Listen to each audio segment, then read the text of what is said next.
The idea that it's changing the climate of the planet is insane. Talking of which, I've learned many things in the last 20 years, and I've learned this. If Al Gore's involved, it's a scam. End of story.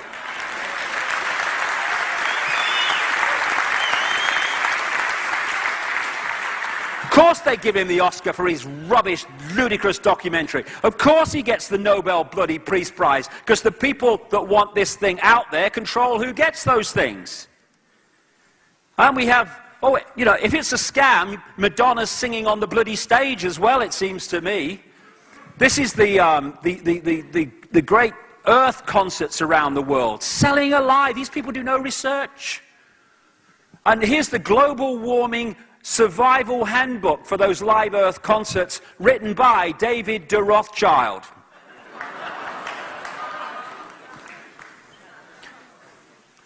You know, computers have a common kind of theme all over the world. Shite in, shite out. That's what computer models are, right? If you put rubbish data in, you're going to get ridiculous data out, and that's what these climate models are. And the idea is to scam us into a state of survival and a state of giving our power away, more and more taxation, more and more international law to dictate to us what we can and cannot do on the basis of saving the planet. New World Order to save the Earth. The Earth don't need saving. If you mess with it too much, you'll kick your butt off it. No need saving. Bigger than you are. Do you know sometimes when I go outside and it's cloudy and the clouds move and the sun comes out, it gets warmer. Have you noticed that?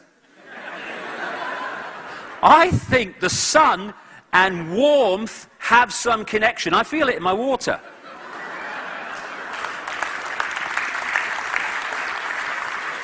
The sun sends out sunspots in cycles, a lot and then less, and now virtually none in the recent end of the cycle. And some of them are as big as Jupiter, and most are bigger than the Earth. They're massive. And they shoot out this solar radiation that comes to the Earth, and it's warm and it's less warm depending on the cycles of the sun. They're just incredible, and they do it in cycles, like I say. And the more sunspot cycles, sunspots that are produced, the more solar radiation stands back in amazement, the warmer that cycle is. And as it goes down into the lower part of the cycle, the temperature starts to fall. That's what has been happening throughout history, and that's what's happening now. Now, there may be other things going on in the sun. I think there probably are at the time as well, but they have nothing to do with what comes out of your exhaust pipe. In the period, because temperatures have been falling year on year now, as one scientist said, how many years has temperature got to fall before we realize there's no global warming? It's a scam. They're not interested in the truth. But when it was the temperatures were going up a little bit, it was pointed out quite rightly that temperatures were going up on other planets and moons of the solar system as well. I mean, you know, what was causing that? You know, turbocharged handcarts maybe. And when David de Rothschild appeared from his handbook on the Alex Jones show, he was asked about this, and he said, "My friend, it's because..." He was asked about Saturn and Mars and warming as well, and he said, "Because, my friend, those planets are closer to the sun." Huh? That's what you're dealing with. So, if you go back 1,000 years, 800 years, we went through what was called the medieval warm period, when temperatures were significantly higher than they are today, okay? So there's the turbocharged handcarts that were causing them. Those 4x4 bloody handcarts, what were they doing? And then, after the medieval warm period, we went into what scientists call the Little Ice Age. And a lot of the, you know, people say, it's the warmest year since records begun. And you say, when did records begin? 1864? That's 10 seconds ago in climate cycles on the Earth. And what they've done is picked it up as we were coming out of the Little Ice Age, and then comparing that temperature with now and saying, ooh, look at the gap. During the Little Ice Age, it was so cold, the Thames froze over, and they used to have ice fairs on the Thames every year. And here we go. This is from the Little Ice Age up to what? After the 1950s. The green line is sunspot activity. The red line is Earth temperature. As Al Gore would say in his documentary, I think there's some connection. Then we pick it up from 1860 up to the present day, and again, the green is sunspot activity, and the red is Earth temperature. Now, if you look at it, from 1940 to about 1975, temperatures were falling to such an extent that the BBC was doing documentaries on the dangers of a coming ice age. And after the 1940s, sunspot activity dropped in relation to that, and then started picking up, and so did Earth temperature. Like I say, I think there's some connection. This is a guy who is not a representative of oil companies or anything like that.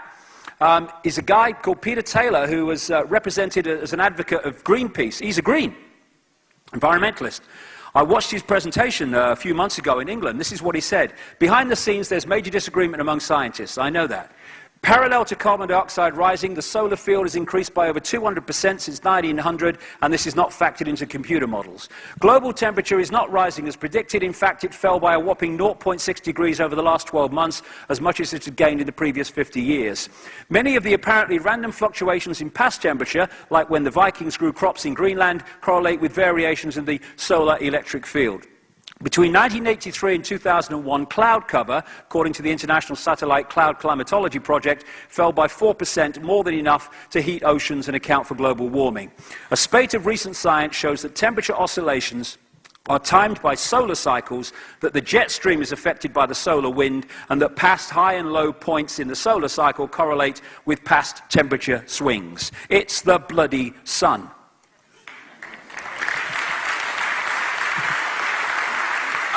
And temperatures have been dropping in recent years because the solar sunspot cycle has been going through a real low point, to the point where this British newspaper announced global warming could stop naturally for 10 years, say scientists. Oh, but when it starts again, ooh, we're in trouble. Oh, yeah. Have you noticed, too, global warming is not the term anymore because temperature's falling. Climate change is the new one.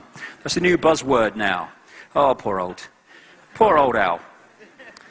This guy, James Hansen, who's a close associate of Al Gore from NASA, he has been exposed for making up temperature changes to make them seem higher than they are by changing the months around to make 1 month seem to be really warm when it shouldn't be, when it was taken from a month which was just a normal temperature. And this is what one of his colleagues says, like he's a close associate of Al Gore, one of his colleagues at NASA. Hansen was never muzzled, even though he violated NASA's official agency position on climate forecasting, i.e. we didn't know enough to forecast climate change or mankind's effect on it. Hansen thus embarrassed NASA by coming out with his claims of global warming in 1988 in his testimony before Congress. Nothing happened because he was supposed to do that. And this guy from NASA, John Theon, also goes on about Gore. Gore faces a much different scientific climate in 2009 than the one he faced in 2006 when his film An Inconvenient Truth was released.